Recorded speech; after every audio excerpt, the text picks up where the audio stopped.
Salut les Z! Je te souhaite une excellente année 2019. Je suis pas méga forte dans les vœux. Il y a un côté très conformiste à ça et généralement, voilà, on est sur des débuts d'année, on a des bonnes résolutions et puis en fait, ça tient plus ou moins. Moi, je préfère les vœux, on va dire, de la rentrée de septembre. C'est là que j'ai le plus de motivation à faire des changements. Mais quand même, très bonne année à toi. J'ai un petit problème de micro parce que j'ai changé là de moyen de film. Je filme avec un appareil photo, un nouvel appareil photo. Mais du coup mes micros ne sont pas compatibles, donc j'utilise le micro de l'appareil photo, donc il est possible que ça soit pas extra génial, surtout que je suis sur une mise au point automatique, donc j'ai peur qu'on entende en fait la mise au point dans le micro, donc je vais essayer de pas trop bouger, ce qui n'est pas vraiment évident pour moi. Deuxième petite chose avant d'entamer cette nouvelle vidéo de l'année, je te donne rendez-vous le 24 janvier pour un nouveau live. On avait évoqué tous les 15 jours peut-être. Moi concrètement aujourd'hui c'est pas possible avec mon emploi du temps, donc je te propose une fois par mois et pour le mois de janvier ça sera le 24. 21h15. Pour l'instant, j'ai pas de thématique. Je t'invite, si tu as une thématique qui t'est très chère et sur laquelle tu voudrais qu'on échange toi et moi, mais aussi avec ceux qui seront présents via le chat, de m'en faire part dans les commentaires ci-dessous. Malgré que j'ai pas encore la thématique, ce que je peux déjà te dire, c'est que pendant le live, j'aborderai rapidement avec toi mes projets pour 2019 et notamment les projets liés à cette chaîne YouTube, parce que j'ai aussi besoin de ton retour et j'ai envie de t'inclure dans mes réflexions. Troisième chose, voilà, j'ai été coachée, briefée par mes enfants. Comme tous les enfants, ils sont beaucoup sur YouTube. Et ils m'ont dit, maman, tu ne dis pas assez, qu'il faut mettre des pouces, des likes, etc. etc. Je t'avoue qu'au départ, je voyais pas vraiment l'intérêt, hormis pour l'ego, d'avoir des pouces j'aime. Mais j'ai compris quelque chose de très important, c'est que si tu aimes cette vidéo et que tu mets un pouce, l'intérêt c'est de le dire ainsi à YouTube pour que YouTube ressorte la vidéo dans les moteurs en fait de recherche. Et donc c'est une façon, sans partager la vidéo, de faire en sorte que d'autres personnes en profitent. Donc si tu aimes les vidéos, si tu aimes cette vidéo, eh bien pour la première fois je te demande de mettre un pouce bleu afin d'en faire profiter d'autres personnes. Et de la même façon, si pour toi c'est une vidéo pourrie, eh mets un pouce vers le bas et de la même façon YouTube dégringolera ma vidéo et ne la sortira surtout pas pour d'autres. C'est exactement le même système. Je trouve que c'est très important, si on apprécie quelque chose, de pouvoir faire en sorte que ça se partage. Il est temps qu'on rentre dans le cœur du sujet de cette vidéo et j'avais envie d'aborder avec toi le doute chez le zèbre, mais surtout qu'on puisse un petit peu réfléchir au pourquoi le zèbre doute autant qu'il puisse avoir un fonctionnement HPI. Donc évidemment, je parle des situations où une personne se pose la question d'un fonctionnement de zèbre, d'un fonctionnement HPI, mais n'a pas encore passé le test de QI. Parce que, bon, ceci dit, même une fois qu'on a passé les tests, on peut quand même continuer à douter. Hein. Ça, c'est le doute est quand même très fort et il faut lutter contre. Mais voilà, là, je parle spécifiquement des personnes qui sont en quête, qui sont sur ce chemin, parce que je sais qu'il y en a beaucoup qui regardent et qui arrivent sur ma chaîne dans ce moment-là. Donc, ils sont sur le chemin, qui ont une présomption, qui se reconnaissent dans certaines vidéos, dans certains bouquins, dans certains profils, en fait, dans les caractères du zèbre, mais qui vont mettre du temps à passer le test de QI. Alors, premièrement, on en a déjà parlé parce que on a envie d'être en forme pour les tests de QI, mais aussi parce qu'on va énormément douter et on va passer son temps, plus ou moins de temps, chez moi ça a duré 1 an, à faire des 1 pas en avant, 3 pas en arrière, oui je le suis et on est prêt à décrocher son téléphone, mais peut-être bien que non, mais en fait non, je dis n'importe quoi, je déconne, et qui je suis pour penser ça, voilà, et on n'arrête pas de faire ce mouvement avant-arrière, qui fait qu'on prend beaucoup de temps à se décider à aller passer les tests de QI. Et donc je sais que vous êtes nombreux dans ce cas-là, je le sais parce que je le vois aussi beaucoup dans vos commentaires et dans les messages que vous m'envoyez. À chaque fois, je réponds que c'est tout à fait normal de passer par cette phase de doute et de peut-être ben oui, peut-être ben que non, qui ralentit un peu le processus et qui rend un petit peu dingue d'ailleurs, mais j'avais envie de le dire ici et d'expliquer en quoi et pourquoi c'était complètement normal. J'ai relevé 5 explications possibles pour te montrer que c'est complètement normal et que c'est même lié à ton fonctionnement potentiel de zèbre. Donc, un signe de plus de tes rayures. La première cause qui peut expliquer qu'on doute autant d'être zèbre quand on est comme ça sur le chemin du test de QI, c'est tout simplement que le doute fait partie du zèbre. Rappelle-toi, je t'en ai parlé dans une vidéo que je vais mettre par là et que j'ai appelé le doute mon vieil ennemi zèbre et dans laquelle j'explique que le doute, c'est un fonctionnement de zèbre, c'est un fonctionnement HPI qu'il faut accepter et qui fait complètement partie intégrante du fonctionnement. Je m'explique. Un zèbre, quelqu'un qui a un fonctionnement HPI au potentiel intellectuel, est quelqu'un qui doute et qui doutera toujours. Qui doute de ses capacités, qui doute de la connaissance qu'on a à l'heure actuelle du monde et qui a conscience qu'on ne sait pas tout parce que plus on en sait et moins on en sait. Parce que le doute va être à la base de sa réflexion. C'est parce que le zèbre doute qu'il va réfléchir, qu'il va creuser, qu'il va faire des recherches, qu'il va aller en profondeur dans les éléments, dans les choses. À la base de tout ça, c'est le doute. Si le zèbre ne doutait pas, il irait beaucoup moins lire les notices, faire des recherches, poser des questions, lire, apprendre des choses. Donc en fait, quelque part, ce doute, même s'il est très pénible, parce qu'il crée une forme d'instabilité, de problématique à faire des choix, à se poser en fait sur un stade de connaissance, et bien même s'il est assez pénible à vivre, et il y a beaucoup de caractéristiques quand même du zèbre qui sont pénibles à vivre, mais ton challenge si tu es zèbre, ça va être d'apprendre à les aimer. Même si ce doute est pénible, c'est le moteur du zèbre, le moteur qui le nourrit son intellect, son besoin de réflexion, son besoin de connaissance. Sa curiosité est un autre moteur, mais lié au doute en fait. Il y a la curiosité mêlée au doute. Dis-moi bien que tu as vécu la même chose que moi, c'est-à-dire qu'il suffit qu'on ait un doute dans une conversation pour qu'on ait tout de suite envie d'aller sur Google vérifier, pas forcément qui a raison, mais quelle est la vraie réponse. À partir du moment où tu as le doute qui s'immisce dans la tête, tu ne peux pas faire autrement que d'aller vérifier par toi-même. Je ne suis pas la seule à faire ça. Ce qui pose un certain nombre de problèmes, évidemment on le comprend vis-à-vis des autres personnes, parce que ça donne le sentiment qu'on remet en question les autres dans leur certitude. Et c'est... Ouais, c'est le cas, mais c'est pas le but de remettre en question l'autre, le but c'est vraiment d'être sûr d'une information. Donc c'est pas qu'on n'a pas confiance chez les autres, c'est qu'on a envie de vérifier par soi-même, quoi. C'est la première cause, c'est que le doute fait partie du fonctionnement HPI, c'est que à la fois c'est une plaie, mais en même temps c'est le moteur de son besoin de réflexion. La deuxième cause qui explique qu'une personne peut autant douter de ses caractéristiques zèbres avant d'aller passer le test de QI, c'est son manque de confiance en elle. Pourquoi globalement les zèbres manquent de confiance en eux et d'estime d'eux-mêmes? Parce que depuis qu'ils sont nés, ils se sentent en décalage, ils sont les vilains petits canards de la famille. C'est une histoire qui parle beaucoup aux zèbres, l'histoire du vilain petit canard. Tu te rappelles du petit canard qui arrive dans une famille de cygnes et on se sent comme ça, moche comme ça. Enfin, je veux dire, je dis pas que les canards sont moches, mais c'est en l'occurrence l'histoire du vilain petit canard. C'est qu'il est quand même dans une famille de cygnes qui ont une prestance, et lui c'est un canard, quoi. Donc il sent bien qu'il est pâteau. D'ailleurs, je sais plus comment ça se termine cette histoire. Comment ça se termine l'histoire du vilain petit canard? Il retrouve sa famille de canards, non? Je crois qu'il retrouve sa famille de canards, donc sa normalité. Je sais plus. Tiens, tu sais quoi? Je vais aller retrouver cette femme. Je te rappelle que Le vilain petit canard est un conte pour enfants, écrit par Hans Christian Andersen. Alors, résumé, alors je ne vais pas tout lire non plus, hein, mais une canne couve ses œufs, mais à l'éclosion, l'un d'eux, le vilain petit canard, ne ressemble pas à ses frères et sœurs de couvée. Rejeté de tous à cause de son physique différent, il est contraint de quitter sa famille et de partir loin pour ne plus subir leurs moqueries et leurs coups.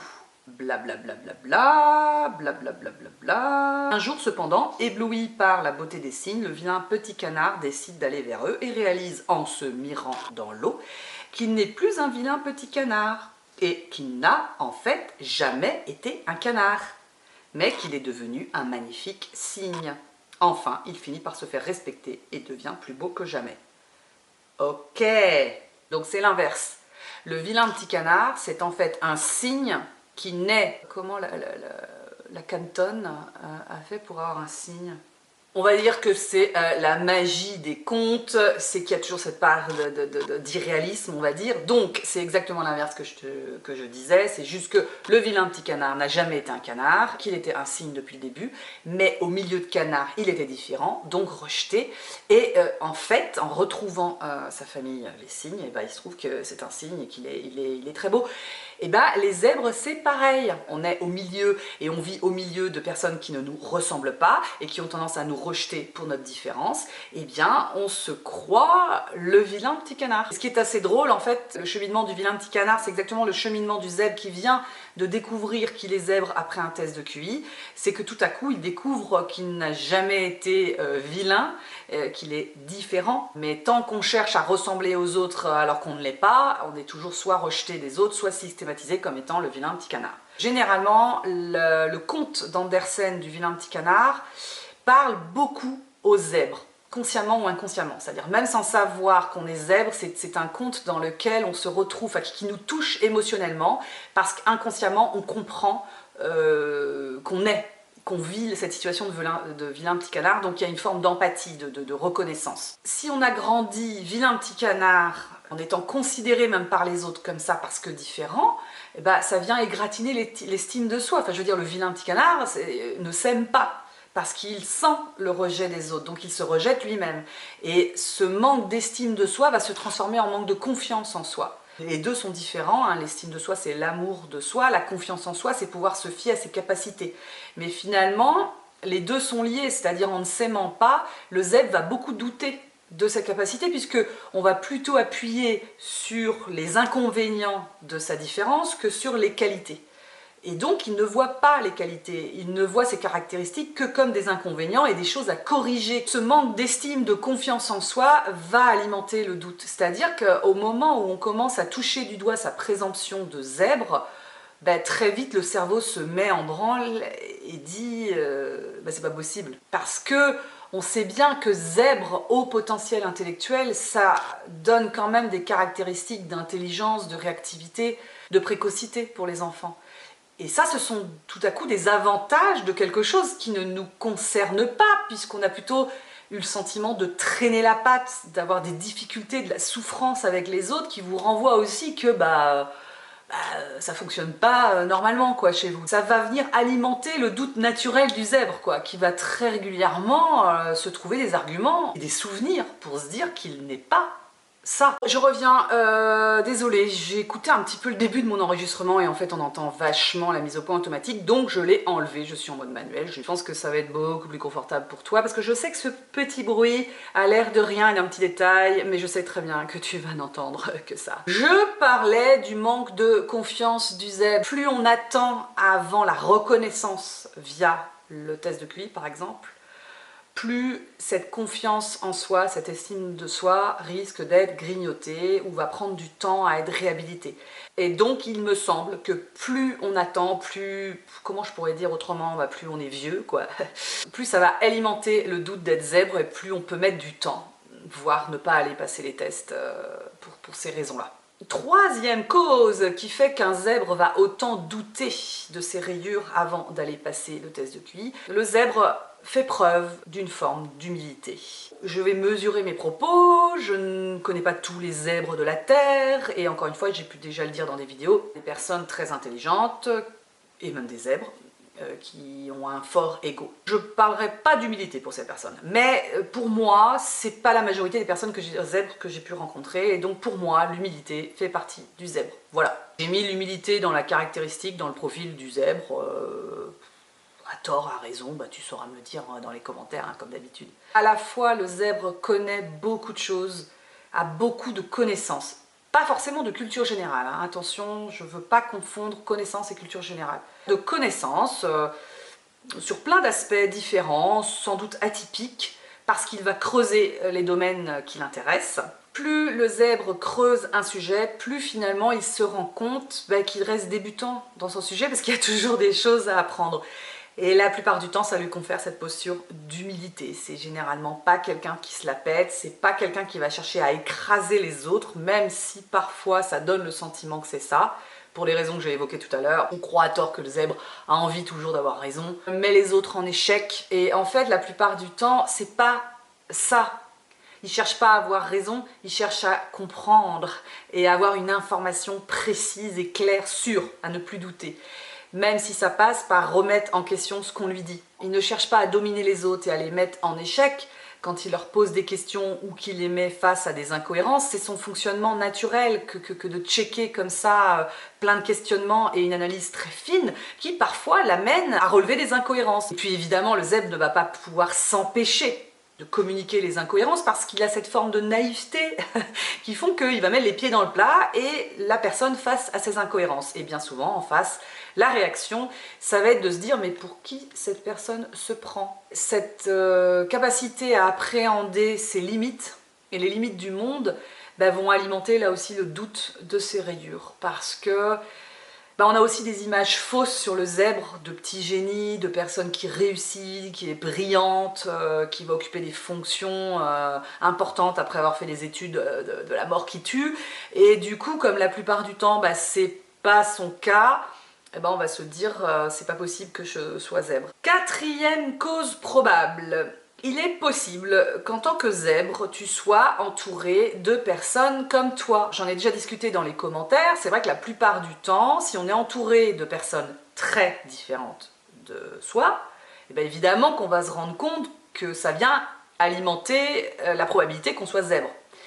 Mais la plupart du temps, c'est l'inverse qui se passe. C'est-à-dire que inconsciemment, le zèbre va s'entourer d'amis qui lui ressemble et va être entouré dans sa famille de profils comme le sien, puisque généralement, alors ça arrive qu'un zèbre soit seul dans sa famille, mais c'est quand même assez rare, je parle de la famille très élargie, oncle, cousin, tante.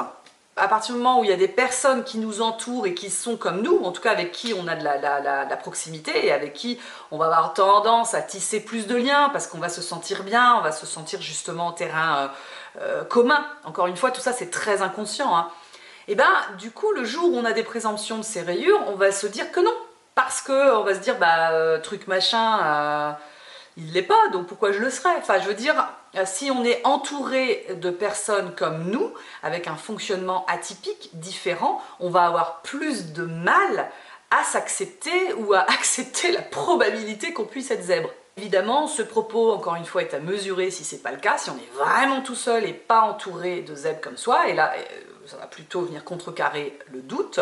Ça va être le cas aussi si des personnes de son entourage ont passé le test de QI et viennent en parler spontanément, ou des personnes qui viennent vous dire, vos amis, etc., moi je suis Z, donc il est probable que tu le sois aussi. Et là, c'est vrai que si on connaît une personne de son entourage amical ou familial qui a passé les tests de QI qui révèlent un fonctionnement atypique et qu'on se reconnaît au travers de cette personne ou qu'on a une grande proximité avec cette personne, là au contraire ça va plutôt venir contrecarrer le doute et alimenter la présomption de ces rayures. Et enfin, la cinquième cause probable du doute de ces rayures, c'est la trouille. La trouille d'apprendre qu'on est zèbre. On a à la fois peur au travers du test de QI qu'on nous dise qu'on ne l'est pas, parce qu'on sent qu'on touche du doigt cette explication qui pourrait tout expliquer, et en même temps que c'est une excitation, qu'on sent la valeur que ça pourrait avoir, en même temps on a peur qu'on nous dise qu'on est zèbre. Parce que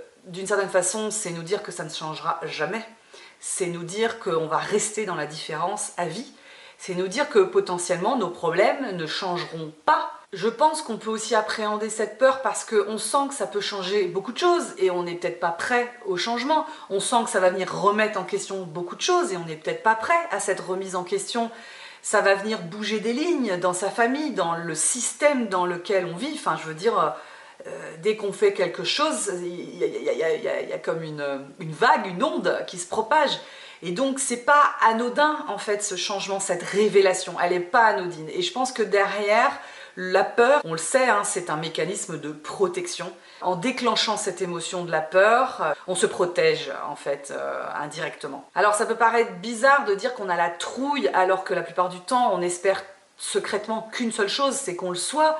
À la fois on se dit oh yes et on a tellement peur de ne pas l'être qu'on hésite à aller passer les tests de QI, mais je crois qu'on a autant la trouille d'apprendre qu'on est vraiment zèbre quelque part. C'est avec le recul, et tu seras peut-être pas du tout d'accord, peut-être que d'ailleurs tu vois d'autres causes au fait qu'on puisse autant douter malgré que des gens vous mettent sur la voie, qu'on lit des livres et qu'on se reconnaît à 2000%, qu'on regarde des vidéos, qu'on se reconnaît à 2000%.